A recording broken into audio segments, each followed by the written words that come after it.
Après ces 5 minutes, vous saurez comment faire des slides qui enseignent vraiment. Bienvenue dans le module 5.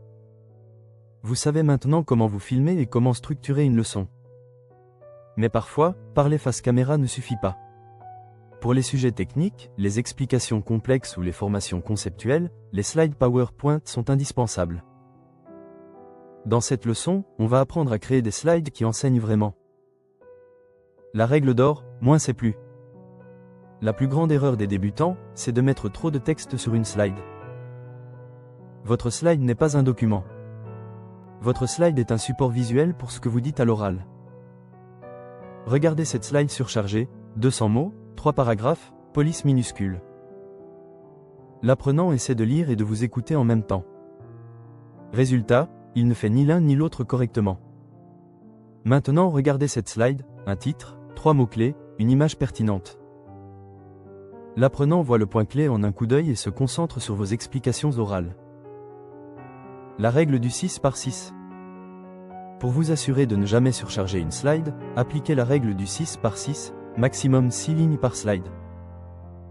Maximum 6 mots par ligne. Cela vous force à synthétiser vos idées. Et c'est exactement ce dont l'apprenant a besoin, des points clairs et concis. Typographie et lisibilité. Le choix de la police n'est pas esthétique, c'est fonctionnel. Utilisez des polices sans empattement, Arial, Roboto, Open100, Montserrat. Elles sont plus faciles à lire sur écran.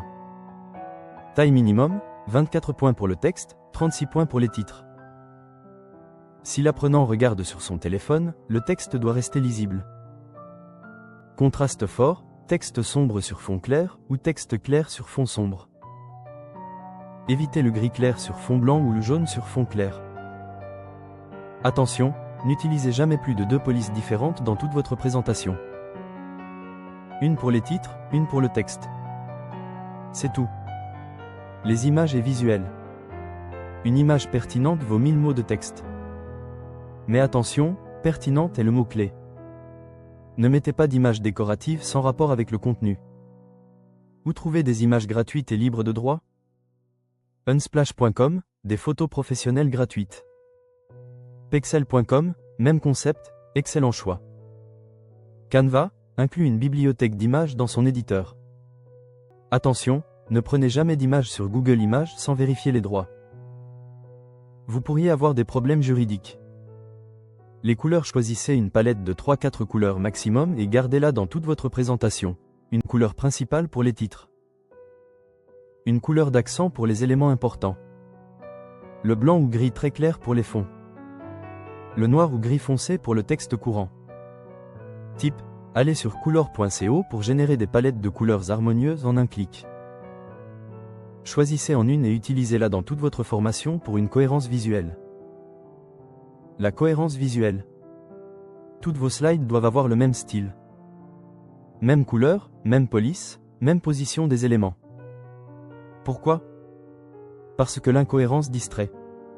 L'apprenant doit se concentrer sur votre contenu, pas sur le fait que chaque slide est différente. La solution la plus simple, utilisez un template. Un modèle préconçu avec les couleurs, police et mise en page déjà définies. Type de slides essentiels pour votre formation, vous aurez besoin de ces types de slides. Slide de titre de module, nom du module, numéro, image d'illustration. Slide de contenu, titre plus 3-5 bullets points courts. Slide d'image, une grande image avec un titre ou une légende. Slide de comparaison, 2 colonnes, avant, après ou bon, mauvais. Slide de citation ou statistique, un chiffre clé en grand. Slide de récapitulatif, les points clés de la leçon. Dans la prochaine leçon, je vais vous montrer concrètement comment créer ces slides avec Google Slides et Canva, même depuis votre téléphone. Mais d'abord, votre exercice. Ouvrez Google Slides ou Canva et créez 3 slides pour votre première leçon en respectant la règle du 6 par 6. On se retrouve dans la leçon 5.2.